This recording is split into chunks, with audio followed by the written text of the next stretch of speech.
요한복음 21장 18절 한 절 말씀 읽겠습니다. 다 같이 읽겠습니다. 내가 진실로 진실로 내게 이르노니 네가 젊어서는 스스로 띠뛰고 원하는 곳으로 다녔거니와 늙어서는 내 팔을 벌리리니 남이 내게 띠띠우고 원하지 아니한 곳으로 데려가리라. 아멘. 예수님께서 베드로를 제자로 삼았습니다. 예수님 만난 이후에 베드로 인생은 바뀌었습니다. 그리고 3년을 넘게 제자의 삶을 살다가 예수님께서 십자가에 죽으심으로 마음이 또 바뀌었고 부활을 목격했지만 여전히 하나님의 뜻을 이루기보다는 옛날로 돌아가는 모습을 보게 됩니다. 그러다가 오늘 요한복음 21장 예수님께서 베드로를 찾아가셨죠. 그리고 네가 나를 사랑하느냐라는 질문을 던지면서 베드로를 다시 부르셨습니다. 그러는 가운데 주님께서 베드로에게 오늘 18절 말씀에 이렇게 말씀해 주셨습니다. 네가 젊었을 때에는 네가 원하는 곳으로 다녔고 하고 싶은 했지만은 그러나 이제는 늙어서는 이제부터는 내 팔을 벌리리니 남이 내게 띠띠우고 원하지 아니하는 곳으로 데려가리라. 젊어서는 네가 원하는 삶을 살았지만 이제는 네가 원하는 삶이 아닌 하나님께서 원하시는 길로 너를 이끌어 갈 것이다 라는 이야기입니다. 예수님 만나기 전과 만난 후에 인생이 달라졌습니다. 여러분도 예수님을 만났다면 우리의 인생도 달라집니다. 예수님 만나기 전에 우리는 넓은 길을 가길 원했고 넓은 길을 갔습니다. 그런데 이제는 달라졌습니다. 이제는 우리는 좁은 길을 걸어가게 되었습니다. 사는 게 더 팍팍해졌어요. 예수님 믿고 난 이후에 우리의 인생은 나아진 것도 있지만은 또한 어려움도 겪을 수밖에 없다라는 것을 말씀합니다. 그래서 베드로는 예수님 만나고 나서 그 인생이 달라졌고 이제 내가 원하는 삶이 아닌 주님이 원하는 삶을 이제 살려고 애쓰는 모습을 보게 됩니다. 각자마다 가는 길은 달라요. 각자 주신 그 사명도 다릅니다.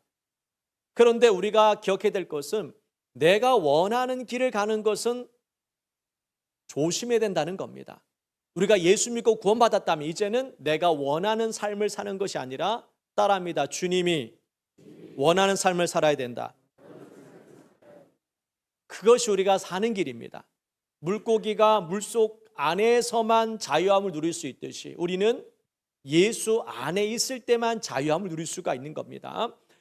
물고기가 물 밖에서 나올 수 없듯이 또 나왔다 하면 결국 죽듯이 우리도 예수 안에 있을 때 불편하고 어려움이 많이 있겠지만 그러나 살기 위해서는 우리가 예수 안에 거하는 삶을 살아가야 됩니다. 나무가 뿌리가 뽑힌 상태에서는 그 나무는 죽습니다. 이 나무는 움직일 수가 없어요. 뿌리가 땅 속에 박혀 있을 때만 이 나무가 살 수 있는 것처럼 저와 여러분은 반드시 예수 안에서 뿌리를 박아서 견뎌야 됩니다. 불편함을 얘기하는 겁니다. 나무는 움직일 수가 없잖아요. 움직이는 순간 이 나무는 죽게 되어 있습니다. 우리의 인생도 이제는 예수님께 붙들 바 되었습니다. 예수 안에만 소망이 있고 예수 그리스도 안에서만 이제 살아갈 힘을 얻을 수가 있다라는 것을 기억하고 내가 원하는 삶을 살면 살수록 여러분의 인생은 결국 잘 되는 것이 아니라 죽게 된다는 거 잊지 마십시오. 그럼 선택권이 없어요. 따라합니다. 나는 선택권이 없다. 진짜 선택권이 없습니다. 뭘 살려고 발버둥 칠 필요도 없어요. 그냥 주님 안에 살면은 그냥 사는 은혜가 임하고 내가 원하는 삶을 살려고 발버둥 치면은 여러분은 죽게 되어 있습니다. 이 사실을 잊지 않고 오늘 하루도 그렇게 살아야 되고 내일도 주어진 하루 그렇게 우리는 살아가야 됩니다. 그래서 베드로가 그렇게 살면서 베드로를 우리가 보게 되면 베드로 어떻게 살기 원하느냐? 우리 베드로전서를 한번 보겠습니다. 베드로전서 2장 5절 말씀 볼게요. 베드로전서 2장 5절 말씀 한번 찾아서 읽겠습니다. 베드로전서 2장 5절 말씀 378페이지입니다. 378페이지 우리 함께 읽겠습니다. 베드로전서 2장 5절 말씀, 베드로가 이렇게 이야기했습니다. 읽습니다. 너희도 산돌같이 신령한 집으로 세워지고 예수 그리스도로 말미암아 하나님이 기쁘게 받으실 신령한 제사를 드릴 거룩한 제사장이 될지니라. 따라합니다. 거룩한 제사장이 되라. 자, 베드로가 우리에게 말씀하는 겁니다. 베드로가 예수님 만나고 나서 이제는 자기가 원하는 삶을 사는 것이 아니라 주님께 붙들받은 인생을 살았습니다. 그러면서 오늘 우리에게 말씀하는 겁니다. 너희도 이와 같이 거룩한 제사장이 되라 라고 말씀합니다. 하나님이 기쁘게 받으실 거룩한 제사장이 되라. 제사장이 할 역할이 뭡니까? 예배 인도하는 것입니다. 예배를 드리는 거예요. 여러분도 해야 될 일이 있습니다. 예배 드리는 것은 나의 의무이며 반드시 해야 될 것이기 때문에 예배 드리는 것을 우리가 소홀히 여기지 말자. 힘들어도 바빠도 귀찮아도 불편해도 예배는 드려야 됩니다. 왜? 그것이 사는 길이기 때문에. 살기 위해서 예배 드리는 겁니다. 기분이 좋아서 예배 드리는 것이 아니라 우리는 살기 위해서 예배를 드리는 것이고, 예배를 드릴 때만이 내 영의 생명과 소망을 얻게 되는 줄 여러분 믿으시기 바랍니다. 그래서 우리는 이와 같이 이제 거룩한 제사장이 되라라는 이 베드로의 고백처럼 우리도 이렇게 주님의 거룩한 제사장이 되어서 예배드리는 것을 더 기쁘게 여게 될 줄 믿습니다. 할렐루야. 그리고 또 하나 우리가 살펴볼 것은 뭐냐면 3장 9절입니다. 3장 9절에 보면 베드로 또 이런 얘기를 했습니다. 3장 9절 말씀, 베드로전서 3장 9절입니다. 읽습니다. 악을 악으로, 욕을 욕으로 갚지 말고 도리어 복을 빌라. 이를 위하여 너희가 부르심을 받았으니 이는 복을 이어받게 하려 하심이라. 이를 위하여 너희가 부르심을 받았다라고 말씀합니다. 어떻게 하라고요? 악을 악으로, 욕을 욕으로 갚지 말아라 라고 말씀하셨습니다.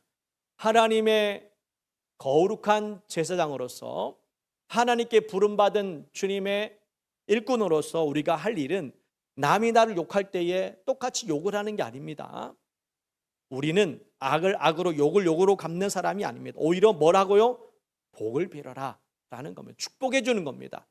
직장에 가서 나를 힘들게 만드는 사람이 있습니다. 어떻게 됩니까? 복을 빌어줘야 됩니다. 복을 빌어줘야 돼요.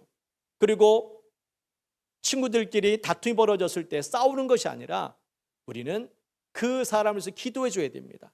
교회 안에서도 마찬가지죠. 누구를 만나든지 우리는 이 악을 악으로, 욕을 욕으로 갚는 것이 아니라 오히려 복을 빌어주고 기도해 주는 겁니다. 왜? 이를 위하여 너희가 부르심을 받았다는 겁니다. 우리는 복을 주는 사람입니다. 할렐루야. 그래서 우리가 예수 믿고 나서 우리 인생이 달라져야 됩니다. 거룩한 제사장이 되어야 되는 것이고 복을 빌어주는 사람입니다. 복을 빌어주고 기도해 주는 사람이에요.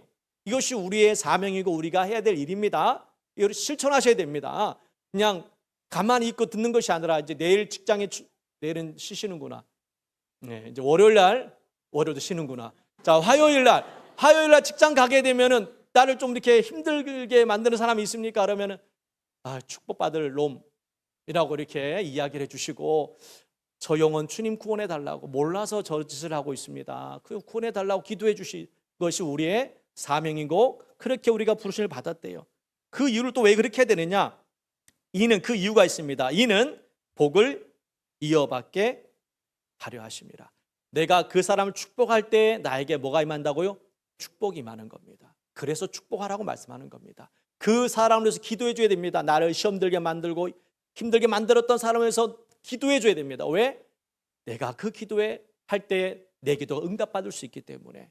그래서 그렇게 우리가 살아가는 겁니다. 하나님은 다 보고 계셔요. 교회 안에서만 기도 열심히 해서 응답받는 것이 아니라 세상 속에 나가서 이렇게 실천할 때에 하나님께서 우리 기도를 응답해 주는 줄 믿습니다. 그렇게 베드로는 살았다라는 거예요. 예수 믿기 전에는 자기 마음대로 살았습니다. 욕도 하고 싶은 거 하면서 살았지만 예수님 만나고 나서는 이제 내가 원하는 삶을 산 것이 아니라 이렇게 거룩한 제사장으로서, 또 복을 주는 사람으로서 싸우는 것이 아니라 복을 주는 사람이 되었다는 겁니다. 여러분, 베드로는 정말 다혈질적인 사람이었다라는 거 알 수가 있지 않습니까? 참지 못하는 사람이었습니다. 근데 그가 바뀌었어요. 욕하는 사람에게 욕하지 않고 복을 빌어주는 사람이 되었다는 겁니다. 여러분도 그렇게 실천하셔서 하나님의 복을 누리기를 주님의 이름으로 축원합니다. 자, 우리 찬양 드린 후에 통성으로 간절히 기도하는 시간을 갖도록 하겠습니다. 이 새로운 곡은 아닙니다, 여러분. 굉장히 오래된 곡인데 모르시는 분들도 있는 것 같아요. 아름다웠던 지난 추억들. 제가 30년 전인가 이 찬양 정말 많이 불렀던 것 같은데 이 가사 내용을 보게 되면은 베드로가 생각이 나요. 이 가사를 보게 되면은 베드로가 예수님 만나고 나서 이제 다른 길을 걸어가지 않습니까? 예수 만나기 전에는 세상에 많은 친구들이 있었습니다. 그런데 예수님 만나고 나니까 이 친구들과 가까이 지내는 게 자꾸 부담이 돼요. 그래서 하나씩